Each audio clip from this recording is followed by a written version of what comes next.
यदा यदा हि धर्मस्य ग्लानिर्भवति भारत अभ्युत्थानम धर्मस्य तदात्मानं सृजाम्यहम्।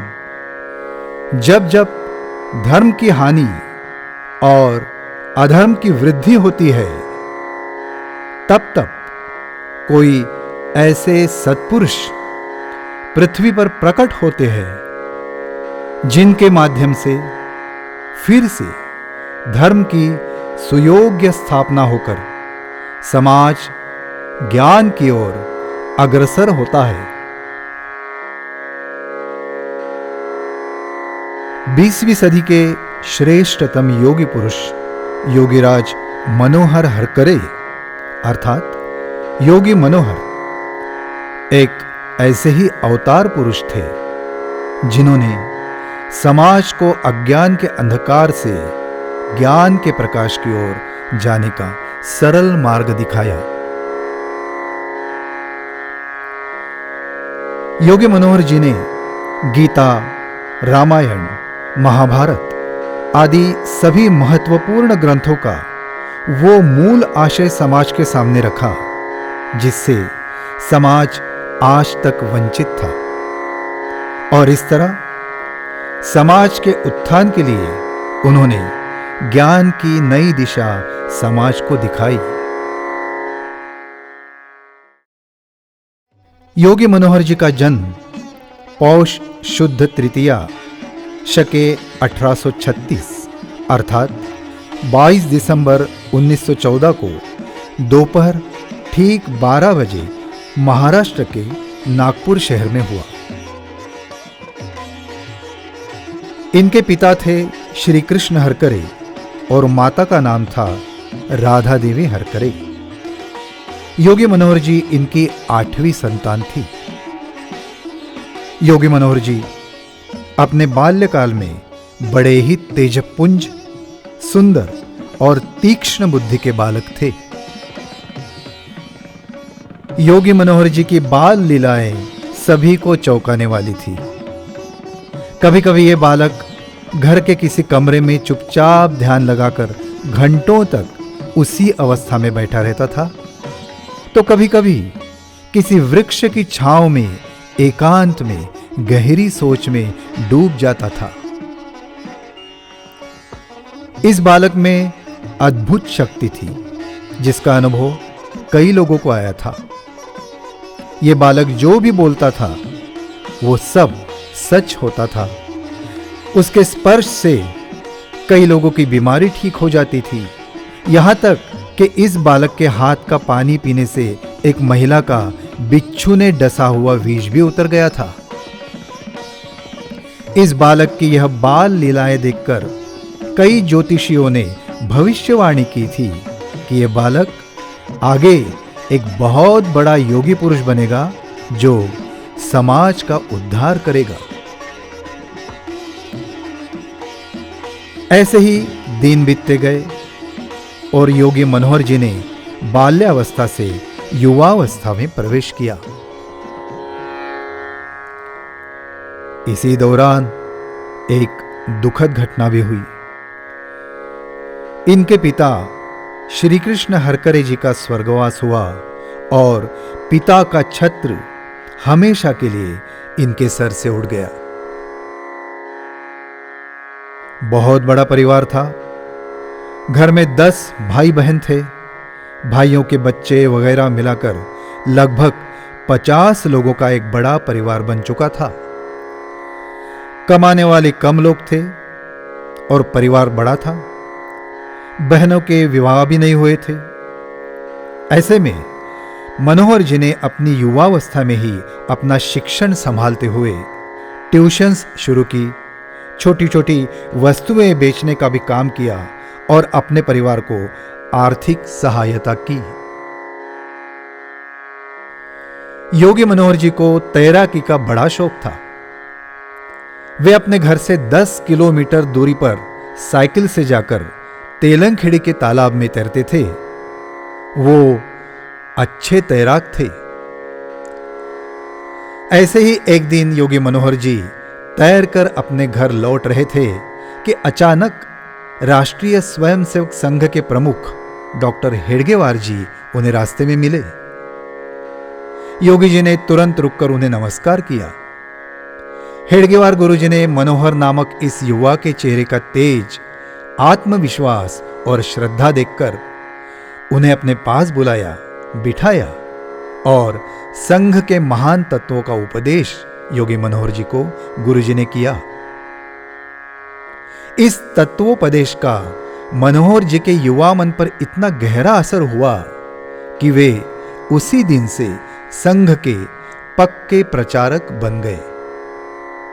कुछ दिन बाद योगी मनोहर जी गुरुजी गोलवलकर इनके भी संपर्क में आए और गुरुजी गोलवलकर के वो लाडले प्रचारक बन गए। मनोहर नामक इस युवा की तड़फदार शैली और आत्मविश्वास देखकर गुरुजी गोलवलकर ने भी इस युवा को बिहार, बंगाल, आसाम और ओडिशा ऐसे 4 प्रांतों में संघ के प्रचार की एक बड़ी जिम्मेदारी सौंप दी और इस तरह योगी मनोहर जी अपनी युवावस्था में ही संघ के पक्के प्रचारक बन गए। बिहार, बंगाल, आसाम, ओडिशा इन 4 प्रांतों में योगी मनोहर जी ने पूरे मन से संघ का प्रचार किया। इसके लिए कभी कभी उन्होंने अपनी जान भी जोखिम में डाली। प्रचार करने का उनका तरीका और मधुर स्वभाव के कारण वे इन 4 प्रांतों में बहुत लोकप्रिय हुए। इसी दौरान कई योगी पुरुष तथा महान विभूतियों से भी योगी मनोहर जी का संपर्क हुआ। यह भी जानकारी मिलती है कि आगे लखनऊ में संघ के एक शिविर में योगी मनोहर जी ने अटल बिहारी वाजपेयी इनको भी संघ के तत्वों का शिक्षण दिया था। बिहार में एक बार एक महान योगी पुरुष ने मनोहर जी का तेज देखकर उन्हें अपने पास बुलाया और कहा, रामायण का सही आशय जानना चाहोगे बेटा? मनोहर जी ने तुरंत हां कहा तो उस योगी पुरुष ने उन्हें अपनी पीठ की रीढ़ की हड्डी पर उंगली दबाने को कहा। मनोहर जी ने उस योगी पुरुष के रीढ़ की हड्डी पर ऊपर से नीचे तक उंगली अंदर दबाई और उन्हें यह पता चला कि उंगली 2 जगह अंदर जा रही है। योगी पुरुष ने मनोहर जी को पूछा, बेटा उंगली कितनी जगह अंदर गई? मनोहर जी ने कहा, 2 जगह। योगी पुरुष पूछते हैं, तो बेटा रीढ़ की हड्डी के कितने टुकड़े हुए? मनोहर जी ने कहा, 3। योगी पुरुष ने कहा, बेटा प्रभु रामचंद्र ने जब परशुराम जी का धनुष्य सीता स्वयंवर में तोड़ा था तो उसके भी 3 ही टुकड़े हुए थे, ना कि 2। उस योगी पुरुष के कथन से योगी मनोहर जी को रामायण, महाभारत इन ग्रंथों को समझने की एक नई दृष्टि प्राप्त हुई और यहीं से उनका आध्यात्मिक सफर शुरू हुआ।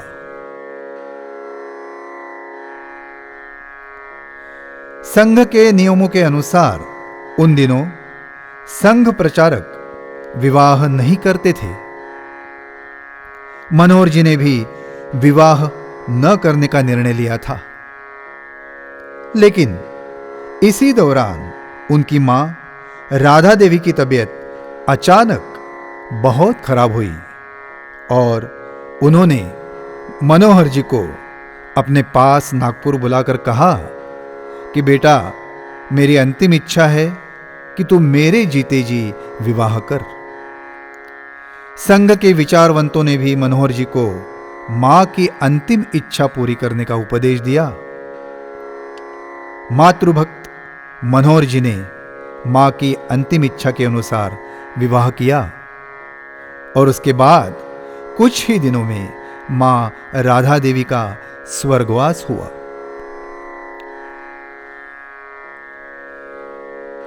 मां के स्वर्गवास के पश्चात योगी मनोहर जी का मन नागपुर में नहीं लग रहा था। इसीलिए उन्होंने अपनी पत्नी शालिनी देवी के साथ नागपुर छोड़ने का निर्णय लिया। शालिनी देवी योगी मनोहर जी की पत्नी, एक सीधी सादी महिला, भगवान पांडुरंग की भक्त। शालिनी देवी ने जीवन भर योगी मनोहर जी का साथ अच्छे और बुरे वक्त में भी दिया। पत्नी शालिनी देवी के साथ मनोहर जी नागपुर छोड़कर नागपुर के पास भंडारा जिले में पौनी इस गांव आ गए। पौनी वैनगंगा के किनारे बसा हुआ सुंदर गांव। सैकड़ों साल पहले पवन राजा ने बसाई हुई नगरी यानी पौनी। यहां महान ऋषि मुनियों ने साधना की थी। परमहंस वासुदेवानंद सरस्वती इन्होंने यहां तपस्या की थी। इसीलिए यहीं पर योगी मनोहर जी ने रहने का निर्णय लिया। योगी मनोहर जी ने यहां एक छोटा सा घर लिया और अपनी साधना भी शुरू कर दी। रोज प्रातःकाल 3 बजे मनोहर जी वैनगंगा के किनारे शिवलिंग के सामने बैठकर साधना करते थे और गहरी समाधि अवस्था में चले जाते थे। कई तरह के आसन तथा प्राणायाम किए और ये तपस्या मनोहर जी ने 9 साल तक की। इसी दौरान उन्हें कई देवताओं के और कई विभूतियों के भी दर्शन हुए। भगवान शिव शंकर, भगवान गणेश, भगवान कृष्ण का दर्शन भी हुआ और कई परायोनियों के भी दर्शन मनोहर जी को हुए। और एक मंगल समय में मनोहर जी को संत ज्ञानेश्वर मावली का साक्षात्कार हुआ और तब से ही योगी मनोहर जी ने ज्ञानेश्वर मावली को ही अपना गुरु मानकर अपनी अध्यात्म साधना पूरी की। इसी दौरान उन्होंने पौनी गांव में वैनगंगा विद्यालय की भी स्थापना की। पौनी में 9 साल की तपस्या के पश्चात योगी मनोहर जी नागपुर लौटे और उन्होंने लिखना शुरू कर दिया। 9 वर्ष की तपस्या में जो ज्ञान उन्हें प्राप्त हुआ वो उन्होंने किताबों के माध्यम से समाज के सामने रखा। उन्होंने कई आध्यात्मिक किताबें लिखी, जैसे गीता व्यास आशय, रामायण वाल्मीकि आशय, योगेश्वर गोपाल कृष्ण, कुंडलिनी, जन्म मृत्यु विज्ञान, सुलभ योग साधना, दिव्य अनुभूति, ज्ञानेश्वर अभंगों का योग रहस्य, संत तुकाराम के मृत्यु अनुभव इत्यादि लगभग 50 किताबें योगी मनोहर जी ने लिखी, जो आध्यात्मिक जगत में बहुत लोकप्रिय हुई। इन सब किताबों में योगी जी ने वो ज्ञान विज्ञान लिखा जो वेद व्यास जी और महर्षि वाल्मीकि जी को अभिप्रेत था। योगी मनोहर जी कहते हैं कि गीता, रामायण, महाभारत, भागवत आदि ग्रंथ ऐसे महान ग्रंथ हैं जो केवल इतिहास न होकर ज्ञान और विज्ञान का एक ऐसा विशाल भंडार है जो दुनिया के सम्मुख आने पर संपूर्ण विश्व के आदर्श ग्रंथ बन सकते हैं।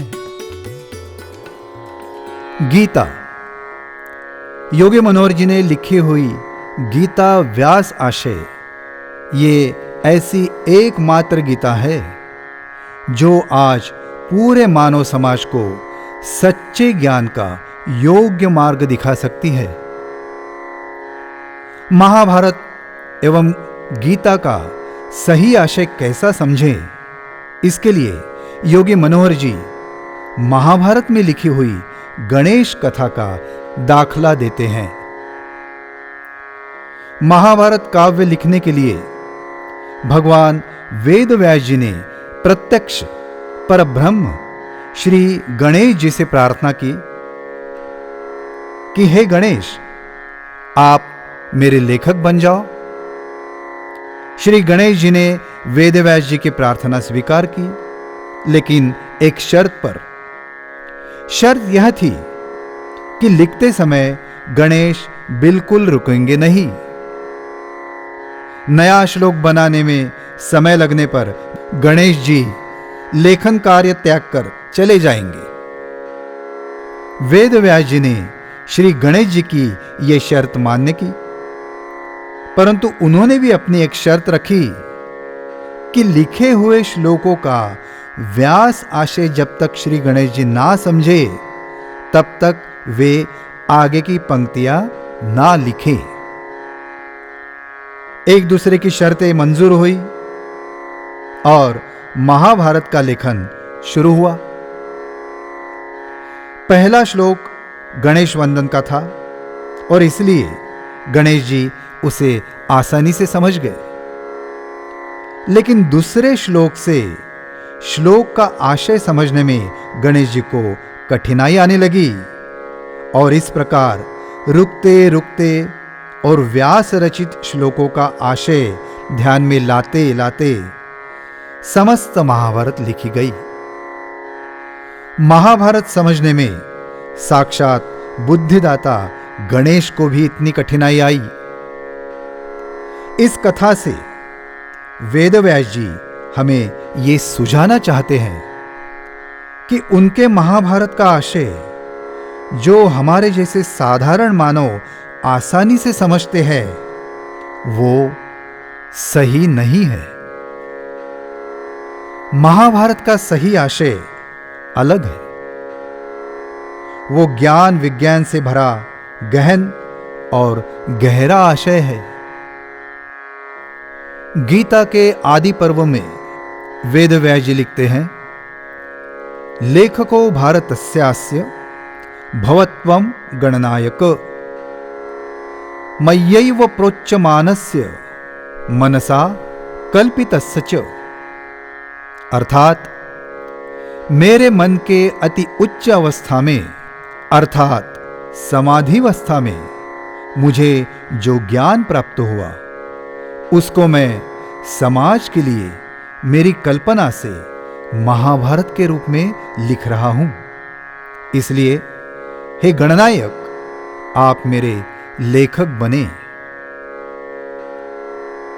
योगी मनोहर जी आगे कहते हैं कि महाभारत की युद्ध भूमि को भगवान वेद व्यास जी धर्म क्षेत्र और कुरुक्षेत्र ऐसे दो नाम क्यों देते हैं?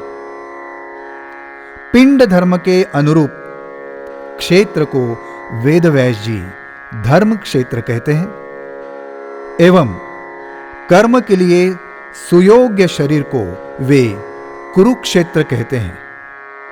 इदम शरीरम तु कौन्तेय क्षेत्रमित्यभिधीयते एतद्यो वेत्ति तं प्राहुः क्षेत्रज्ञ इति तद्विदः। आशय ये कि हे कुंती पुत्र, इस शरीर को क्षेत्र कहते हैं और इस शरीर रूप क्षेत्र को जो जानेगा उसे क्षेत्रज्ञ कहते हैं।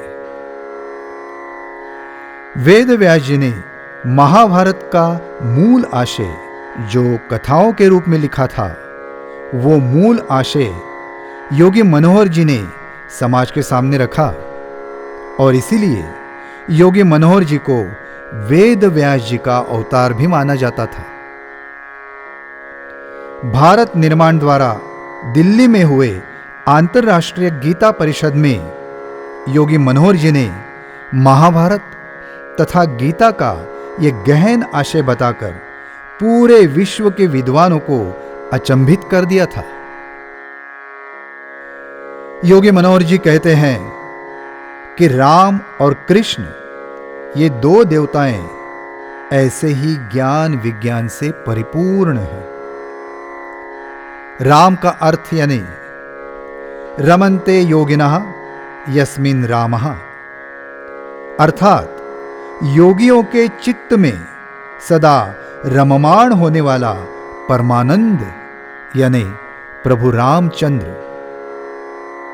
उसी प्रकार कृष्ण यानी कर्षति इति कृष्णः, अर्थात योग साधना कर विश्व की अनंत शक्ति स्वयं में कर्षण करने वाला साधक कृष्ण है।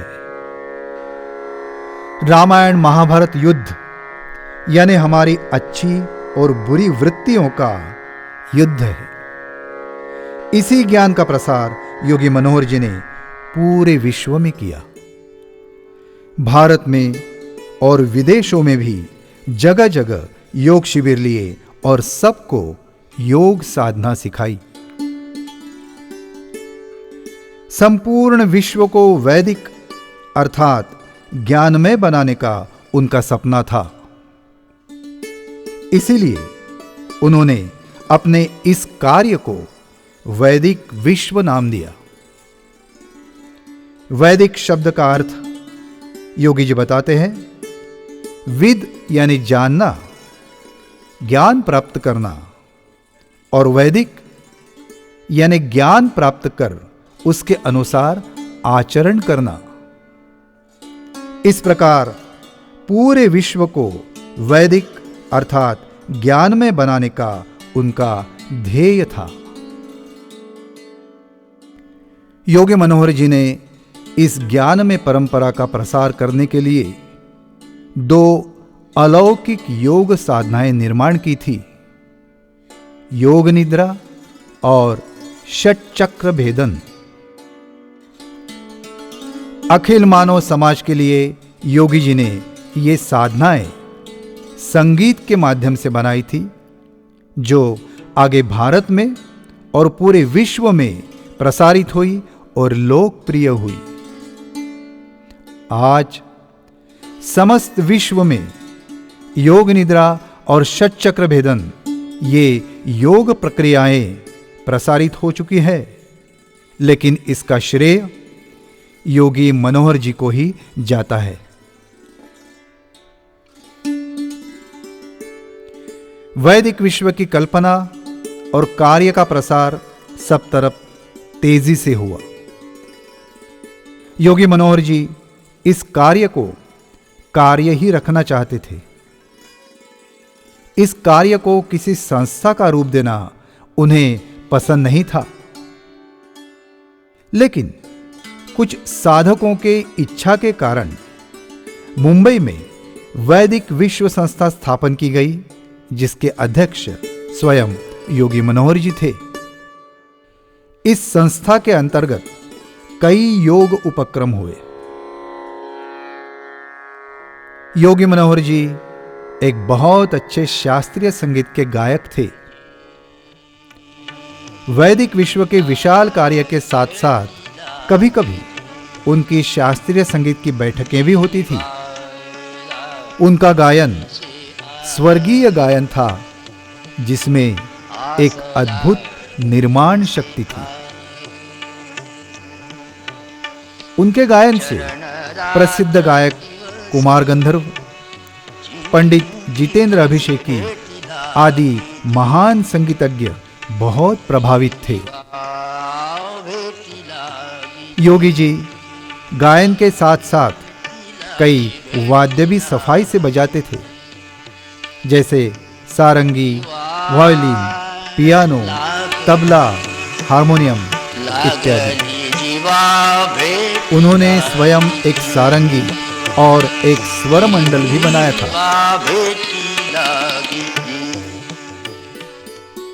योगी मनोहर जी की किताबों का और उनके व्यक्तित्व का प्रभाव सब तरफ बढ़ चुका था। उनकी किताबें पढ़कर भारत की बड़ी बड़ी हस्तियों ने स्वयं आकर उनकी भेंट ली। भूतपूर्व उपराष्ट्रपति बीडी जत्ती, महाराष्ट्र के भूतपूर्व मुख्यमंत्री सुधाकरराव नाईक, वसंतदादा पाटील, प्रसिद्ध शास्त्रज्ञ जयंत नारलीकर, प्रसिद्ध गायक पंडित जितेंद्र अभिषेकी, साध्वी प्रीति सुधा जी, ऐसे कई महानुभावों ने योगी मनोहर जी की भेंट लेकर उनके कार्य की सराहना की थी। योगी मनोहर जी की लिखी गीता पर भूतपूर्व उपराष्ट्रपति श्री बीडी जत्ती और भूतपूर्व प्रधानमंत्री श्री गुलजारीलाल नंदा, इन्होंने स्वयं प्रस्तावना लिखी थी और कहा था कि योगी मनोहर जी ने लिखी गीता ये ऐसी गीता है जो दुनिया को आज ज्ञान की ओर ले जा सकती है। साध्वी प्रीति सुधा जी पैदल चलकर योगी मनोहर जी से मिली और उन्होंने कहा कि योगी जी, आप हमें ज्ञान की दीक्षा दीजिए। वैदिक विश्व कार्य के प्रसार हेतु योगी मनोहर जी ने कई विदेश दौरे भी किए। कई बार उनके साथ उनकी पत्नी शालिनी देवी भी रहती थी। America, Australia, Malaysia, Hong Kong, Bangkok, Indonesia ऐसे कई देशों में योगी जी ने वैदिक ज्ञान का प्रसार वैदिक विश्व के माध्यम से किया। शिकागो में जब योगी जी ने गीता पर व्याख्यान दिया तो वहां के लोगों ने और वृत्तपत्रों ने कहा कि स्वामी विवेकानंद के बाद योगी मनोहर जी एक ऐसे योगी है जिन्होंने भागवत धर्म का सही आशय फिर एक बार अमेरिका को बताया। भारत निर्माण इस संस्था ने दिल्ली में योगी मनोहर जी को युग पुरुष और डॉक्टर ऑफ साइंस इन पुरस्कारों से सम्मानित भी किया। लेकिन योगी मनोहर जी को पुरस्कारों और सम्मानों का कोई आकर्षण नहीं था। उनका कार्य इन सभी पुरस्कारों और सम्मानों से परे था। योगी मनोहर जी प्रसिद्धि से हमेशा हमेशा दूर रहे। उन्होंने कभी किसी को ना तो अपना शिष्य कहा, ना स्वयं को किसी का गुरु। वे हमेशा कहते थे कि मेरे पास आने वाली हर व्यक्ति साधक है और मैं उसे योग साधना सिखाऊंगा और साधक बनाऊंगा। वो सब मुझे मेरे बच्चों जैसे हैं और मैं उनको पिता जैसा हूं। इसलिए सब साधकगण उनको प्रेम से काका जी कहते थे और उनकी पत्नी को काकू मावली। योगी मनोहर जी को पाखंड से, बुआबाजी से और महाराजगिरी से सख्त घृणा थी।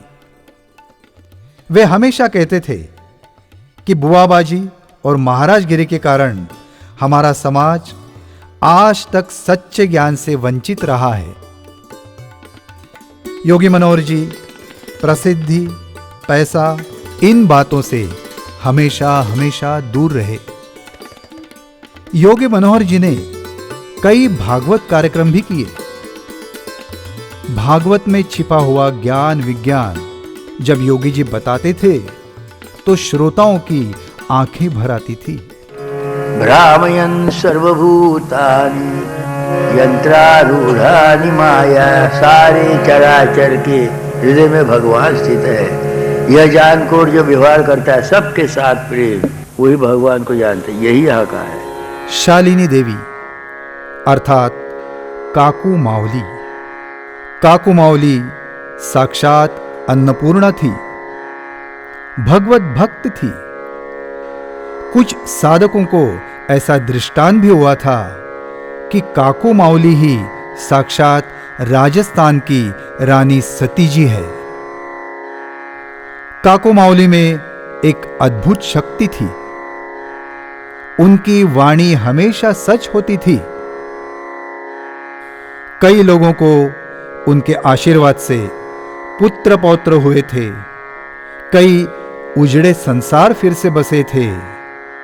कई लोगों की सब मनोकामनाएं पूरी हुई थी। काको माउली अच्छी गायिका भी थी। काको माउली ने जीवन भर अच्छे बुरे वक्त में योगी मनोहर जी का पूरा साथ दिया। उनकी 3 पुत्रियां और 2 सुपुत्र थे, जिनके प्रति उन्होंने अपना हर कर्तव्य अच्छे से निभाया। जीवन के अंतिम दिनों में उनको साक्षात भगवान पांडुरंग जी का दर्शन भी हुआ था। और इसके बाद ही कुछ ही दिनों में काको माउली ने देह त्याग दिया। 28 दिसंबर 1998 को अपने जीवन के 79 साल पूरे कर काको माउली ब्रह्मलीन हो गई। योगी मनोहर जी काको माउली के बारे में हमेशा बताते थे कि अगर काको माउली मेरे जीवन में नहीं होती तो मैं ये वैदिक विश्व का कार्य शायद नहीं कर पाता। काको माउली के जाने के बाद योगी मनोहर जी कुछ अकेले से हो गए थे, लेकिन उन्होंने फिर से स्वयं को ज्ञान प्रसार के कार्य में व्यस्त कर लिया। इसी दौरान जैसलमेर में उनके नाम से योगी मनोहर मिशन की स्थापना भी कुछ साधकों ने की थी। योगी मनोहर जी हमेशा प्रसिद्धि परान्मुख रहे। वे जितना गुरुजी गोलवलकर के आदर्शों को मानते थे, उतना ही महात्मा गांधी जी के आदर्शों को भी मानते थे। गुरुजी गोलवलकर और महात्मा गांधी उनके जीवन के 2 आदर्श पुरुष थे। योगी मनोहर जी कहते थे कि मानव धर्म ही सबसे श्रेष्ठ धर्म है। प्रेम और परोपकार यही मानव धर्म है। मानव धर्म से श्रेष्ठ कोई धर्म नहीं। जन्मना जायते शूद्रः संस्कारात् द्विज उच्यते, अर्थात मानव अच्छे संस्कारों से ही उच्चता प्राप्त कर सकता है। जो ब्रह्म जानता है वही ब्राह्मण है। योग साधना से सभी ब्रह्म जान सकते हैं। गीता, रामायण, महाभारत, भागवत आदि ग्रंथों में जो ज्ञान लिखा गया है, वो ऋषि मुनियों ने अपनी साधना की उच्च अवस्था में प्राप्त किया हुआ ज्ञान है, जो उन्होंने कथा के रूप में लिखा है। इस ज्ञान विज्ञान का सही प्रसार अगर विश्व में हो तो पूरा विश्व ज्ञान में बन सकता है। योगी मनोहर जी ने अपने आयु के अंतिम वर्ष संत ज्ञानेश्वर महाराज और संत तुकाराम महाराज इनके अभंगों में छिपे योग रहस्य का प्रसार करने में ही व्यतीत किया। कई जगह उनके संत ज्ञानेश्वर और संत तुकाराम ने बताए हुए ज्ञान पर संगीतमय कार्यक्रम हुए। आयु के इस पड़ाव तक अब योगी जी ने पूरे विश्व में व्याख्यान, योग शिविर, प्रवचन, संगीतमय कार्यक्रम इनके माध्यम से वैदिक ज्ञान का प्रसार जीवन भर किया था। कई साधक निर्माण किए थे, कई लोगों का भला किया था, कईयों के घर बसाए थे, कई आंतरजातीय विवाह भी करवाए थे, कई प्रकार का दान किया था, कई लोगों को योगी जी की कृपा का प्रसाद भी मिला था। योगी मनोहर जी ने सबके ऊपर हमेशा एक समान प्रेम किया। उनके पास सभी धर्मों के, सभी जाति के लोग आते थे। योगी जी ने कभी जात पात, धर्म ये भेद नहीं किया, सबको एक जैसा प्रेम दिया। कुछ दुष्ट लोगों ने उनको तकलीफ देने का भी प्रयास किया, लेकिन योगी जी का कहना था कि जो भी समाजोद्धार का कार्य करते हैं उनको ऐसी ही तकलीफ सहन करनी पड़ती है। उनको उनका काम करने दो, हम हमारा काम करते रहेंगे। हाथी चलत है अपनी गतमो, कुतर भुकतवा को भुकवा दे, तू तो राम सुमर जग लड़वा दे, तू तो राम सुमर जग लड़वा दे। योगी मनोहर जी के शरीर को अब 88 साल पूरे हो चुके थे। थोड़ी थकान आई थी, लेकिन कार्य करने की इच्छा अभी भी भरपूर थी। लेकिन शरीर साथ नहीं दे रहा था। ईस्वी सन 2002 में गुरु पूर्णिमा को जो गुरु पूजा हुई वो अंतिम गुरु पूजा ही साबित हुई। उसके कुछ ही दिनों बाद योगी जी ने प्रायोपवेशन शुरू किया, अर्थात अन्न का त्याग। उनकी तपस्या भूमि पौनी क्षेत्र का अंतिम दर्शन लिया और दिनांक 7 मार्च 2003 को प्रातः 4 बजे ब्रह्म मुहूर्त पर उन्होंने अपना देह त्याग दिया और वो ब्रह्मलीन हो गए।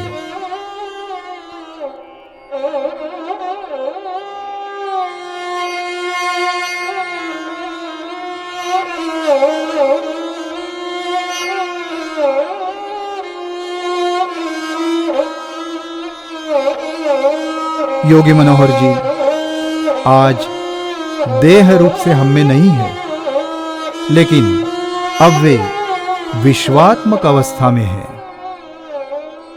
जब जब साधकों को उनकी जरूरत पड़ती है तब तब वे किसी ना किसी रूप से आज भी साधकों को मदद करते हैं। ये सभी साधकों का अनुभव है। योगी मनोहर जी आज देह रूप में नहीं, लेकिन उनका अनमोल ज्ञान विज्ञान उनकी किताबों के माध्यम से हमारे पास है, जो दुनिया को ज्ञान की एक नई दिशा देने के लिए सक्षम है। प्रसिद्ध शास्त्रज्ञ और संगणक तज्ञ डॉक्टर विजय भटकर जी, इन्होंने कहा कि योगी मनोहर जी द्वारा लिखित ज्ञान ही आज एकमात्र ज्ञान है जो दुनिया को सही दिशा दे सकता है। आज योगी मनोहर जी के ज्ञान का प्रसार वैदिक विश्व योगी मनोहर ज्ञान प्रसार इस नाम से पूरे विश्व में हो रहा है। योगी मनोहर जी जैसे महान योगी हजारों सालों में एक बार यहां आते हैं और अज्ञान के अंधकार में फंसी दुनिया को ज्ञान का मार्ग दिखाकर चले जाते हैं। यह परंपरा आद्य शंकराचार्य से शुरू होती है। आद्य शंकराचार्य, महर्षि वाल्मीकि, वेद व्यास जी, संत ज्ञानेश्वर माउली और 20वीं सदी के योगी मनोहर जी। आगे भी ये परंपरा ऐसी ही शुरू रहेगी, क्योंकि गीता में बताया गया है, परित्राणाय साधूनाम विनाशाय च दुष्कृताम धर्म संस्थापनार्थाय संभवामि युगे युगे। 20वीं सदी के इस महान योगी को अर्थात योगी मनोहर जी को हमारे कोटि कोटि प्रणाम। जय सद्गुरु। झिनी झिनी झिनी झिनी झिनी झिनी झिनी झिनी